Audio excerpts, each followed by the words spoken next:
Okná pre novostavbu môžu byť vyrobené z rôznych materiálov vrátane dreva, plastu a hliníka.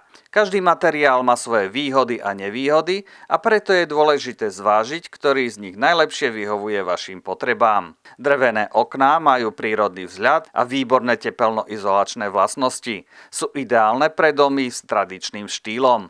Vyžadujú však pravidelnú údržbu a sú obvykle drahšie. Plastové okná sú odolné voči poveternostným podmienkam a vyžadujú minimálnu údržbu, majú dobrú tepelnú izoláciu a sú cenovo dostupnejšie. Hliníkové okná sú pevné a odolné, ale majú menšie tepelnoizolačné vlastnosti ako drevo alebo plast. Ako voľným okom rozoznať, aké sú na dome okná? Niekedy je to aj nemožné. Veľa zákazníkov preferuje v podstate moderný dizajn okien, tzv. Hliníkový dizajn.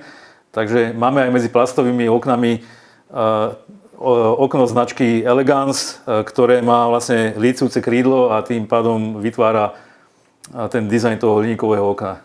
S modernými technológiami a materiálmi môžete dosiahnuť vynikajúcu tepelnú izoláciu a prispieť k udržateľnosti vášho domu. Vaša investícia do kvalitných okien sa vám dlhodobo vyplatí nielen vo forme úspor na energiách, ale aj v pohode a komforte vášho bývania.